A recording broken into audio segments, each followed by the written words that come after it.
the chocolates. What the frick is that? We got the chocolates. Don't they do dad jokes?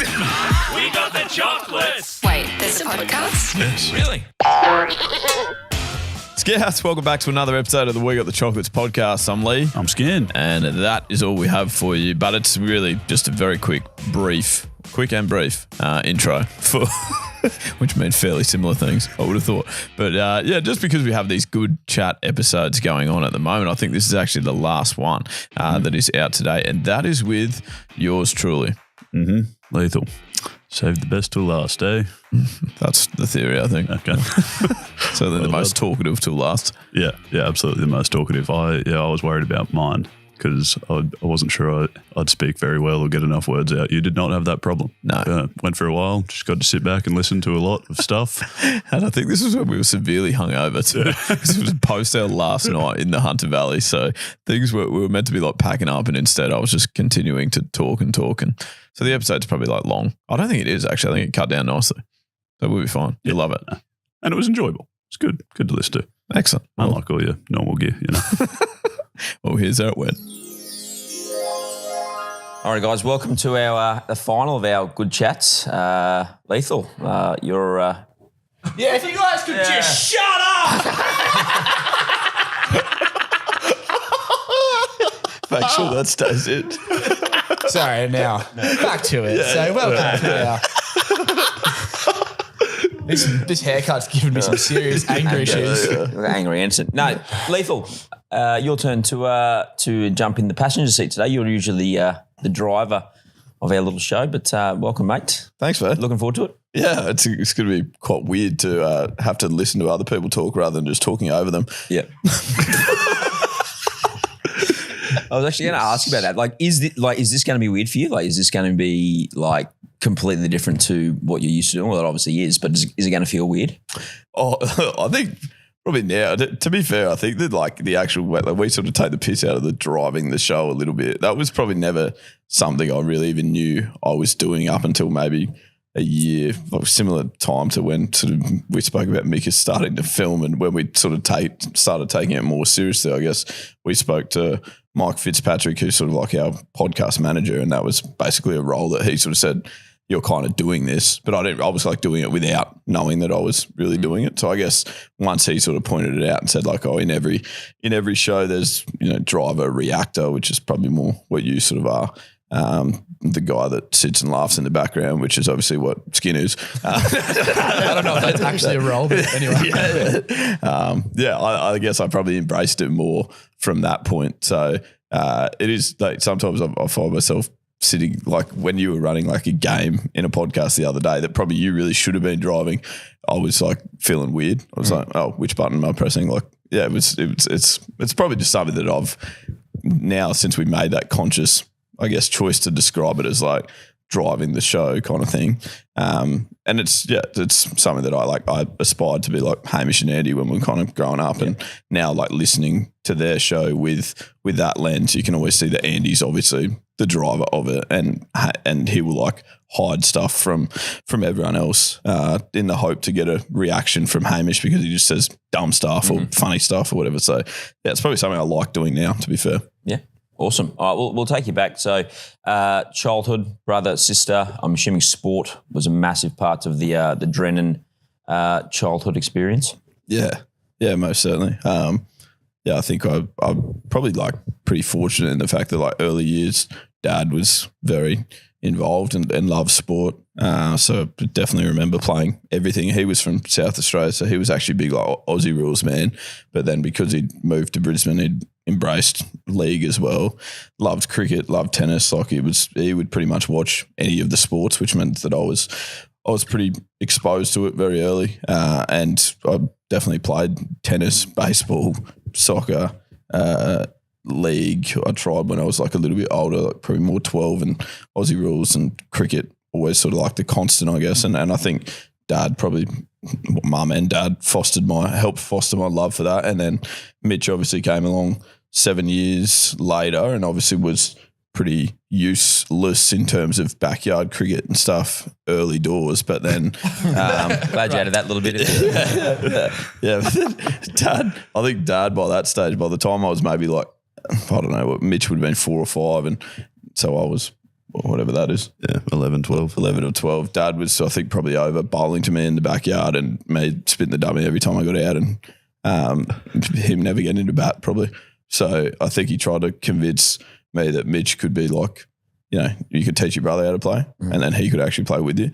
And yeah, that was sort of like where I guess our backyard battles became a big part of our lifestyle. And our sister Bronnie was probably not always as keen on the sporting stuff. She was more into, she had a lot of imaginary friends and stuff back then, actually.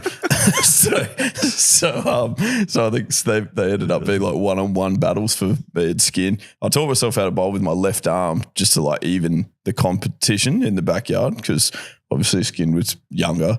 So that was where and I can still bowl with my opposite arm now. And people are always like, you ambidextrous? I was like, nah, just many years of bowling with my non-dominant arm. Haven't you ended up doing that in grade cricket? Haven't you got a couple second grade wickets? I've got a first grade wicket. With your left arm? Non-dominant arm, yeah. Right. Shout out to Jake Winter, the poor bloke. Yeah. Caught on the boundary, obviously. He was very young. It was caught at mid-on, but yeah. It was, Just like, very slow pace or spin or the left arm orthos, wasn't Is it? it? Yeah, right. left arm orthodox. They are quite slow paced, to be fair. I don't know if they would knock off the bails. I've had a couple of LBW shouts where the umpire said not going fast enough. What's that missing, mate? Well, no, it's hitting, but it's just not going. It's just rolling. And you, to the pair of you, I guess, like you guys have started to bring up your dad on the podcast, like probably a little bit more frequently in the last few years. For those who don't know, Wayne passed away a few years ago, but your dad's been a big inspiration for you guys to sort of, go down this sort of career trajectory with his sense of humour as well. Yeah, well, certainly for me, I think Dad was an idiot, like in the most lovable way. I just remember him basically like, my humour is his humour, which I think is also very similar to your humour. So it's kind of all fitting well. But yeah, Dad just did the dumbest but like funniest stuff. And probably if he ever had any idea about social media or technology or whatever, he probably would have, I would like to assume he probably would have tried to do something in this sort of area as well. So I think that definitely Dad shaped my humour a huge amount. And then, yeah, I think he certainly, like for me, he had a big impact on the fact that I thought that this was something that we were good at, I guess, something that we could. Yeah, I always felt like when I was in a crowd or when I was emceeing people that I had the ability to I guess give people a laugh and a good time, and that was sort of the way that I wanted to contribute to society, I guess, if I could, if I felt like that was an area that I could get better at and really get stuck into. So yeah, I think if we started this, like we actually started this years after Dad passed away. I think it was 2014 that Dad passed away, but he definitely was sort of like, I think the initial seed for why I sort of wanted to do something like this, definitely. Mm-hmm. And one of the great stories that I've been relayed from your old man is when you had a mate over and he was in one of, what is your mum called? One of his moods or something like that. Yeah. Do you want to give us that story? I remember this story. I remember this story vividly. So Josh Golby, who actually listens to the podcast, I was good mates with him when we were, I reckon like 11 or 12. Mitch was definitely there in the room as well. I don't remember it at all. Yeah, but so Josh would his mum had dropped him over real early in the morning. Dad was still asleep, and obviously Dad wasn't impressed by the fact that me, Skin, and Josh were in the room next to his, like belting on the wall and jumping on beds and just making a whole heap of noise, basically. And so he came in essentially to say like, "Shut up, you idiots!"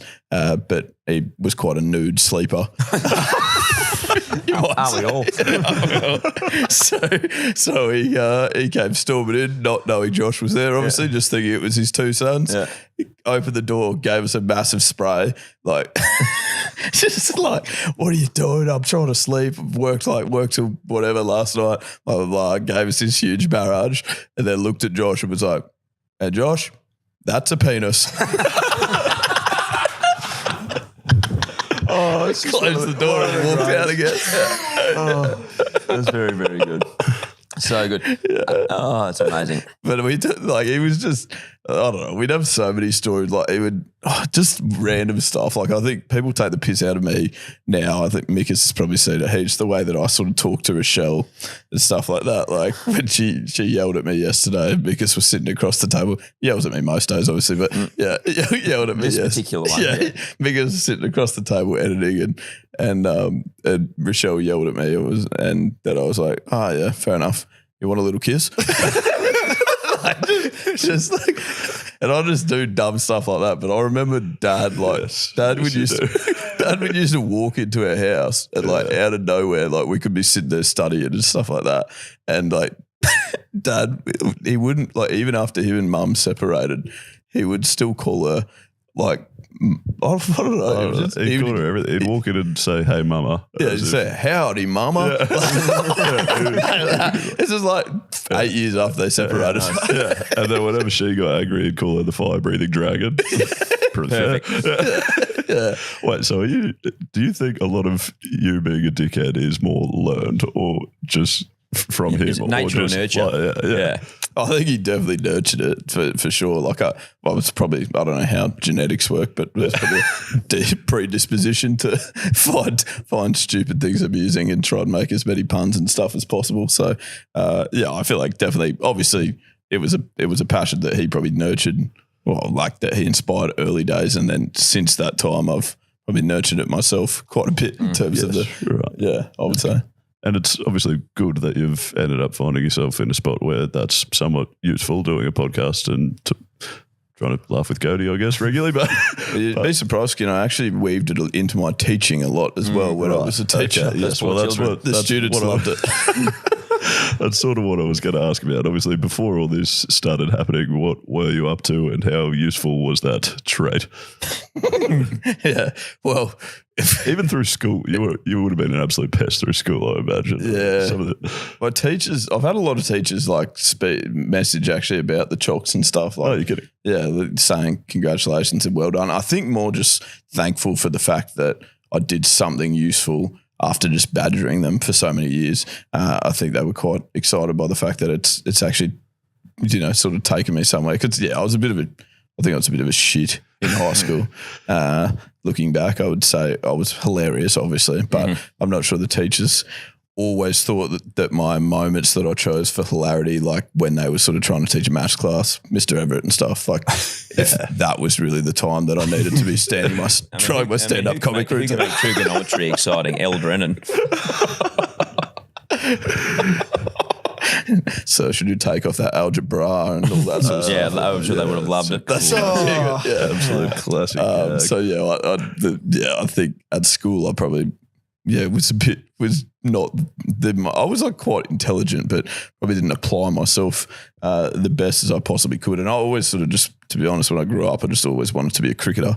I actually remember writing on like a year 10 quiz or something, like, what do you want to be when you grow older? And I wrote professional cricketer. And then I didn't realize the teacher was reading the responses out to the whole class.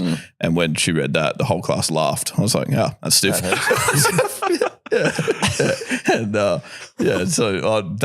that was genuinely all I ever like really considered, I think, especially when I was young.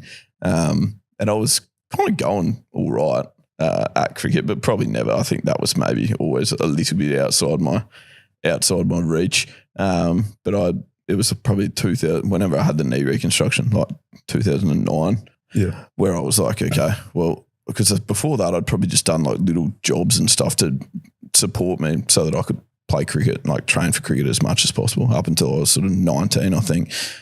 So I did a couple of years of an electrician apprenticeship. I was useless at that. Oh my God, I can't even imagine it.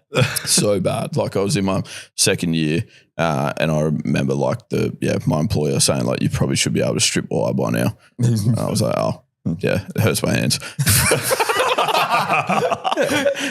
So I did that for 2 years. Then I had the knee reconstruction, and then I was like, oh shit, I've actually got to probably do something else here.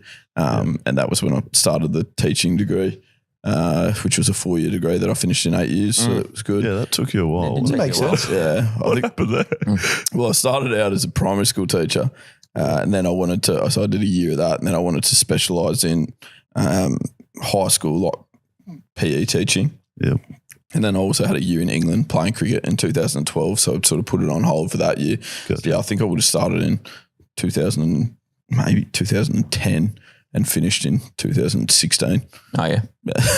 So the same as everyone. Which was good. That's fine. That makes sense. And then that, but in between, I guess, in answer to your question, I worked at Rebel Sport for a lot of years.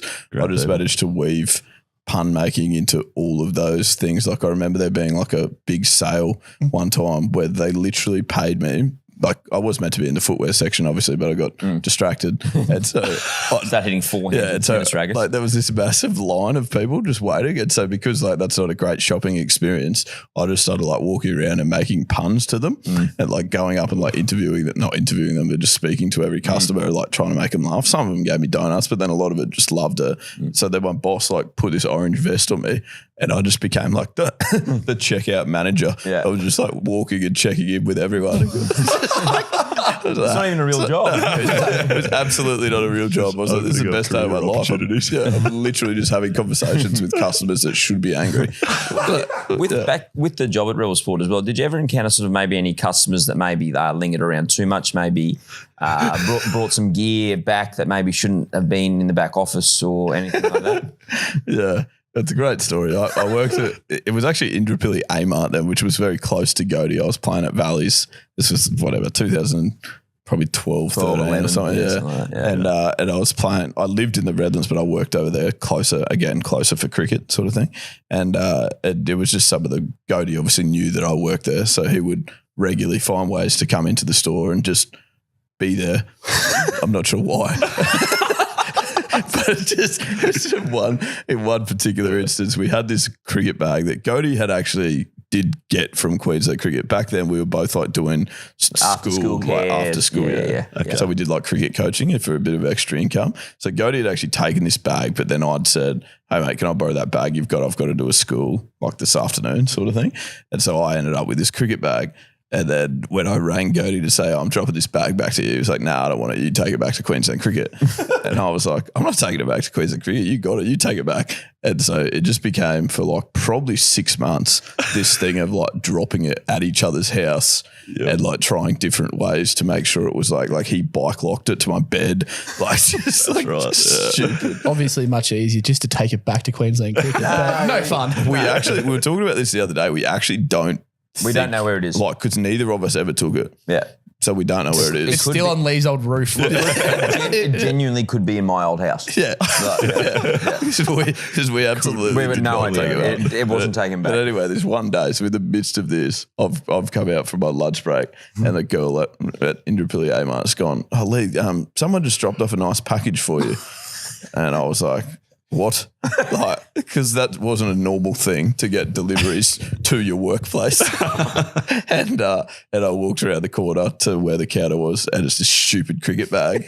And I was like to the girl, I was like, did you just take a random bag? Like, what if it had explosives in it or something? She was like, oh, I didn't think about that. I was like, yeah. Great, excellent. So I just had this random cricket bag sitting, and I've had to drag it out to the back staff room. Just like all the customers look at me like, what's wrong with this guy? Indooroopilly Shopping Centre back to your car to leave. Put a price tag on it. Just put it out on the floor and just hope someone took it. Cash only. I should have tried to sell it, that's for sure. Yeah, crikey. When was it then that you started travelling around for cricket? You said you've done that year in England in 2012, was it? Yeah. Which I recall was rather wet. I don't think there was that much cricket played, but then since then you've obviously done a fair bit as well. Yeah, so then 2000, I really liked my season in England, but it felt a bit like I'd put uni on hold. It rained literally most of the time. Obviously, I didn't know Dave the Brit that knows jack shit back then. Otherwise, I probably would have enjoyed it more. It felt a lot like, to be fair, that when I was sitting there during the week, I was sort of just doing nothing. Like there were times where I got to go and travel, and I got to see France and Spain, and it's a tough gig. Yeah, it's just really cool stuff. But like they were probably 4 trips in 26 weeks kind of thing, and so there's a lot of weeks of sitting there watching it rain and not really being able to do a whole heap. So I think the next year I was like, I've got to really go back to uni, essentially. Like I've got to get closer to getting this degree done. Mm-hmm. And so the next year, rather than going to England, I got the opportunity to go up to Darwin and play in the winter. Basically, like at that point, I just wanted to play cricket all the time and as many games as I could, which was the whole point for going to England. And so the opportunity was the same in Darwin. It was pretty hot and rained less in the dry season up there. And it was a good standard of cricket, like played against some really good cricketers. And that was 2013. And then from that opportunity, basically like Jimmy Pearson had already sort of jumped me in Queensland in that next like pecking order to get behind Chris Hartley at the time. I went to Darwin. The South Australian coach was Darren Berry at the time. He saw me play up there and said, like, why don't you come to South Australia? Like, we don't have much behind Ludeman kind of thing. Was essentially like not on a contract or anything like that, but just like come down and see how you go. So yeah, that next season, 2013-14, I went down to Adelaide and played for West Torrens down there. Went horrific in that first How did that go? yeah. When he said come down and see how you go, it was like I don't think a person's ever gone worse. I don't think I dealt with the pressure very well. Like being the fact that it was just all I wanted to do was play cricket. I remember going to my first net at West Torrens, and up here we'd never trained on turf before, and down there they think that's like incredibly weird. Like we train on like artificial grass, and down in Adelaide they train. Everything's done on turf wickets. And when I walked into bat, because I was like this new kind of import from Brisbane, the whole training session stopped and just watched my net. And I would have nicked off 4 times in 5 balls, and then everyone just like started training again. I was like, oh, this bloke sucks. It fills you with confidence. Yeah, that's right. So yeah, and I went poor. Like I was very, even like as a batter, I was very like back foot. That was my scoring zones, was like cutting and pulling. And I went to Adelaide where the wickets were quite low, and you more had to be like quite good on the front foot sort of thing. So I just remember getting LBW a lot of times in that first season when I went down there. So I'd almost moved home, to be fair, because I was missing home. Like obviously always been really close with my family. And I remember definitely in that first year, that 2013-14, I was like, this sucks. I'm going home. But I sort of just didn't want to be. I've seen a lot of players kind of do that, like go for 1 year and float back, and like it just does nothing. I just didn't want that to be my kind of legacy, I guess. I wanted to have more of a crack than that and see if I could get it sorted. So I remember going, that off season I went to Neil DaCosta, who's now like Marnus's batting coach. Godey's been to him. He was Phil Hughes' batting coach, Michael Clark's batting coach, and you've been to him as well since Skin. He was amazing for me. Like in terms of, I sort of made a decision like early in that season, going like I'm going to need to learn how to hit the ball off the front foot, like on these wickets down here, because it's just I've got nothing otherwise. And so I basically went to him with that plan, and I went by myself the first time, and he fed 1 ball to me, and then he was like, "Come down here." I was like, all right, yep. And he said, "You do a lot of shit wrong." He's so good like that, isn't he? Very blunt. So that became like a process of sort of reinventing myself a little bit as a batter. I was always a wicket keeper, and I was a good wicket keeper. Worked with like Spud Murphy when I was young, and so probably always took the wicket keeping, like almost that old school idea of like being a wicket keeper first kind of thing, because I was coached by Brad Murphy. That was probably his sort of thing. So I'd always taken wicket keeping way more seriously than batting, and probably just thought if I'd chipped in with some runs, it was a good thing. But at that point, it was like Adam Gilchrist had played for however many years. You kind of needed to be able to bat. Yeah. They were never going to just pick a keeper that can't bat anymore. So yeah, that was 2014. I went back up to Darwin, scored plenty of runs. Like I think that's where I got my highest score. My highest score still is 179 not out, and I've got it twice. Once was up there in Darwin, and then once back here in Brisbane. Right. And either of them off about 60 balls? No, I didn't break Godey's record. No. 179 off 250 doesn't quite have the same ring to it. Puts people in fucking sleep. That's what it does. Okay, but and then you obviously ended up going well down in South Australia. Yeah, as well. that next year, I remember I ran really well. Like I think that was the year I won the batting award for our club, West Torrens, down there. I saw my name on the board down there. You know those boards that they always have in cricket clubs, but usually they're like 5 years behind. So I never actually got to see my name on the West Torrens board when I was down there. Yeah. And then I went back down last year and I was like, oh, cool, they put it up there. I mean, they spelled it wrong. Which one? Yeah. And in amongst that, there's just Kelvin Smith 11 times in a row. And there's Kelvin Smith, Leigh and Kelvin Smith. Yeah, it's good. But yeah, that next year I went really well. And then it became, probably my favourite place to, and I love being home now and stuff, but it was definitely an experience that I enjoyed so much. I've still got so many mates from those years. I stayed there till 2018. I've still got plenty of mates down there that I communicate with daily, really, like with Spencer Johnson that is now sort of taken off. He was Spencer was Christmas.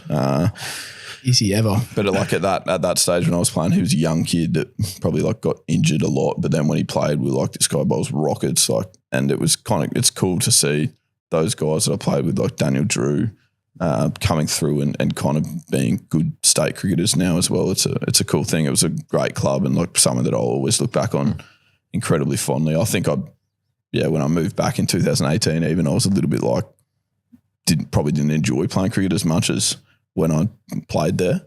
So it took me a while to sort of probably find my feet up here again, like going the other way, because I was down there for 5 seasons. So it took a while. We obviously ran that triple premiership that year, which I've rarely mentioned. No, we haven't heard about that. Doesn't ring a bell. Yeah, got the David Hooks medal in the final, the 100 in the grand final for that 2-day flag. Okay. I flew down to watch your semi-final. You went well that game. That was good. That was when Nick Benson told me I was internally ill because I was so scared. Oh, we've all been there. Yeah. He's one of the great guys. In hindsight, I really should have flown down for the granny, but I wasn't sure you'd make it. Leigh, I just don't know how to say this. That's what he said. I don't know how to describe this to you. You're just internally ill. You're that scared. But correct. Bingo, Ben. Literally nicked off 3 balls later. And now, like, so you moved back up there, and obviously that's probably when all this sort of kicked off. 2019, we got the chocolates. Tell us how that all started. Go from there. Yeah. Well, when I initially moved back, like I just wanted to be closer to me and Mitch were probably always very close as growing up, obviously. And then I moved away sort of from 2012, obviously coming back home and seeing them heaps, but I'd never obviously been at home properly until from that time, 2012 to 2018, pretty much. So Mitch was sort of pretty old by the time I actually got home. What would you have been when I moved back at 28? You were 21 or whatever. So I remember moving back right before his 21st birthday. And like, I don't think either Mitch or I were great like communicators in terms of ringing each other and texting each other. And like, so even though we kind of always were incredibly close when we were young, and when we'd come home, we'd still love each other and be very tight. We never like probably showed it that much while we were away. And I think there was a part of me that probably missed that a huge amount, which was definitely part of the reason why I just always still felt like I loved Adelaide. I really enjoyed it, but I always felt like I was on holidays. Like I always felt at some point I was going to come back and Brisbane was going to be where I wanted to live, because I just wanted to be closer to Mitch and Bronny and Mum, our family, I guess. I probably thought Ruby was on her last legs at that point, then she left. Another 10 years later, she was still there. Ruby, our dog. So another 10 years, she was still kicking. That makes no sense. We thought that for so long. But that was 2018. I think I didn't know that this is what I wanted to start at that point. It was more just like I was emceeing weddings. Again, I sort of felt like I loved any opportunity I got to speak in public. I felt like I could, I guess, light up a room a little bit with my stupidity and just ability to make dumb puns and stuff. And I guess I loved doing that. So when I would MC, people would always say to me like, "Oh, you got to do this for a job. You got to do this for a job," and I just didn't really know how to do that. Like I don't think I could MC random people's weddings and be quite as successful as what I was with people that I obviously knew, because I knew funny stories about them and I could bring them up. And I think at that stage, I saw like the podcast thing I had a mate named Charlie that's involved, and he was like one of the lead ones that sort of put pressure on me all the time, going like, you got to do something like this. Have you looked at these podcasts yet? And at that point, I think it was like Bloke in a Bar was doing a rugby league Yeah, on it. just He was, kicking off, I reckon. he was going good. There was like big American ones like Joe Rogan and Call Her Daddy. But they'd only just started, like just 2018, 19 sort of stuff. So they were only just kicking off then. And I sort of thought, oh, there you go. That's something that I can do. And I kind of probably aspired to be on the radio. That was even then, that was what I was thinking, is like, if I can start something like this and build it up, then maybe someone will give me a job in radio. Or I had no interest in going back to uni to study again, but so I wanted it to more be like a practical experience, something that I can say, hey, I got this off the ground, can you give me a job, sort of thing. Which now obviously, like, don't want that at all. I just want to keep doing this. Just want to keep doing what we're doing. But yeah, that was probably the inspiration for starting it. I didn't even feel like, I guess my reason for like why I wanted to do it was because I didn't think that I could want it to be overly educational with our podcast or anything like that. I just wanted to provide people a laugh. I think back then it was, that was around like the COVID time and stuff as well. There was a lot of people that were stuck inside and didn't have much to sort of laugh about, and I just, I don't know, it sounds a bit corny, but like laughter is the best medicine kind of thing.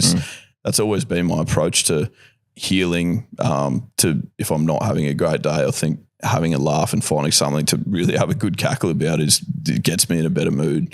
Yeah, there's not too many people that have a bad day if they're with their mates and laughing a huge amount. So that was the inspiration, I guess, for why I wanted to start it. I felt like I could provide that to other people if we could get to the point where people listen to it. Yeah. And do you have a favourite element of what we do? Is there something that you just absolutely love doing, or is it the whole process, or like where are you at your happiest when we're working? Yeah, I think like genuinely, because people ask me all the time, like, are you ever worried that you will run out of content? But particularly in relation to the podcast, I think we're close to 200 episodes now. We've done 213, I think. So couldn't be closer. Yeah. And like my answer is genuinely no, because I feel like the podcast is a forced social interaction between me and my best mates. Like I don't think that I would never go to if me and you guys were to go have a beer, I would never sit there and just stare at you in silence. All out of content, boys. Is this the end of our friendship?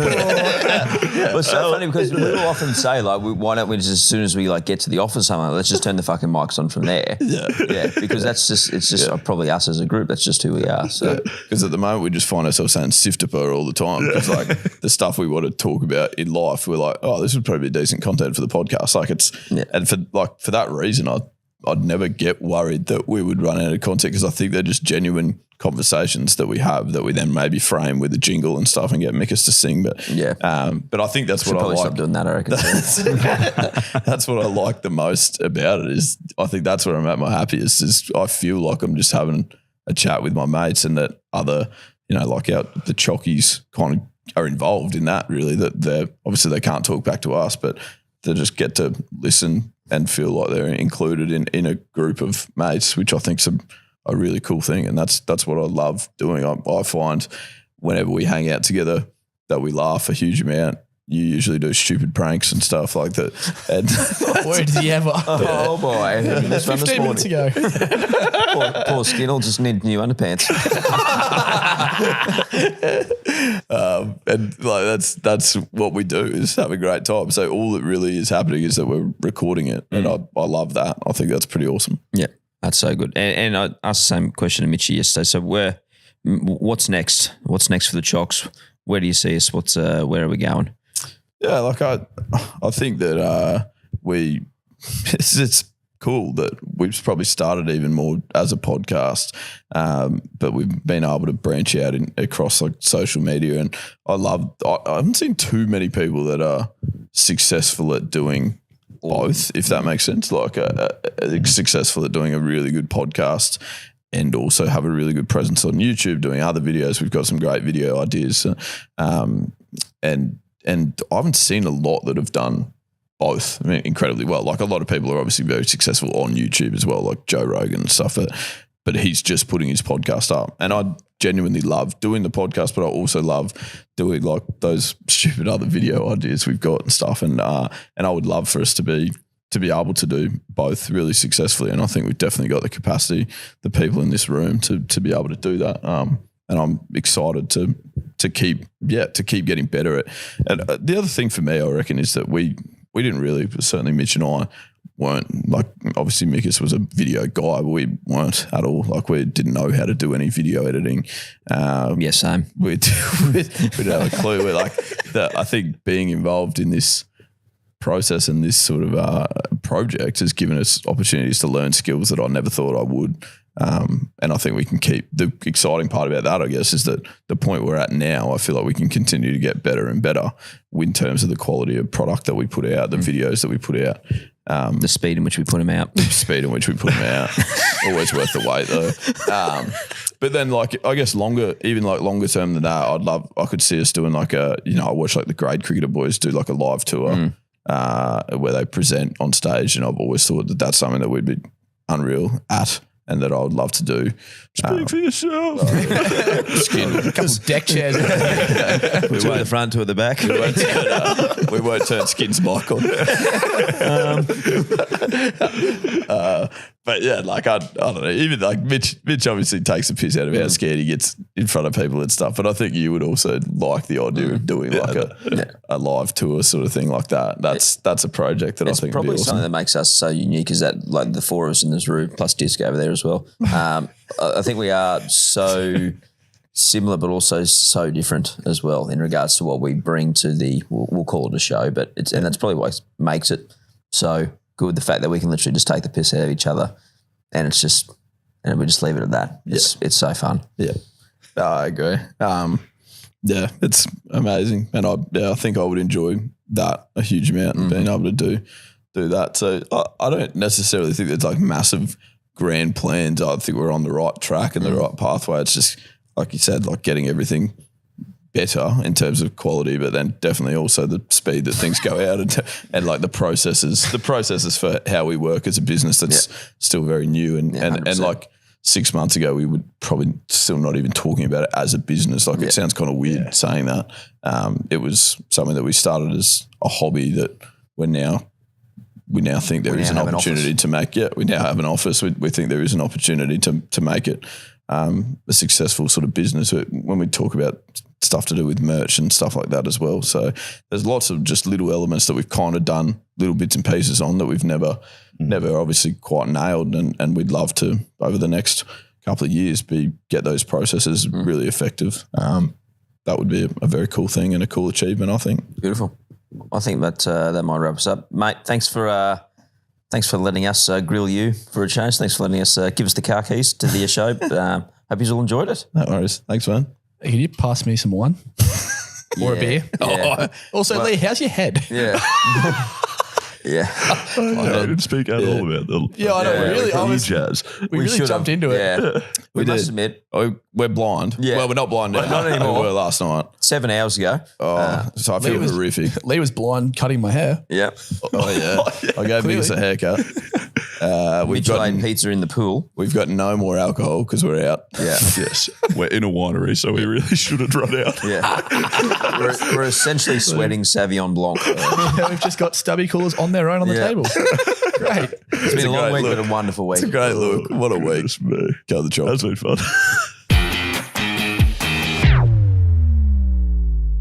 There you go. That was our final Good Chat episode, because we are back with episode 215 this time next week, which is very exciting. How'd you go, Skin? Beautifully. Yeah. Thoroughly enjoyed that since we recorded the intro. A lot's changed. Perfect. And we have got some great feedback. It's been awesome, actually. I know we've definitely posted Skin's Good Chat episode on YouTube last week. There's been some really cool comments. If you do like if you're more of a visual learner, you can go and watch them on YouTube as well. Our YouTube channel, it's obviously just at We Got The Chocolates. And that's where you'll find us on all social media platforms as well. And we'd love to hear from you on those. Absolutely. You can also get in touch with us at our website, wegotthechocolates.com.au. You can leave a voice message on the Choc line if you'd like to hear yourself on a future ep, or just write in below that as well if that's your preference. We've also got some hoodies and a hat at the moment. There's plenty more coming. We're doing plenty of work in the merchandise space at the moment, but you may as well just go and check out the stuff that we actually do have. That's also at that website that Skin just mentioned, wegotthechocolates.com.au.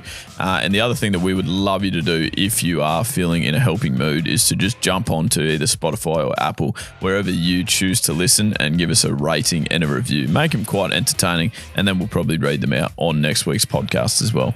Thank you so much again. We love having you here. Remember that if you are out having a good laugh with your mates throughout the week, then you're absolutely getting the chocolates. We'll speak to you again this time next week. And as always, good luck in the future. And that's Stumps. Love you. Love you. Get out.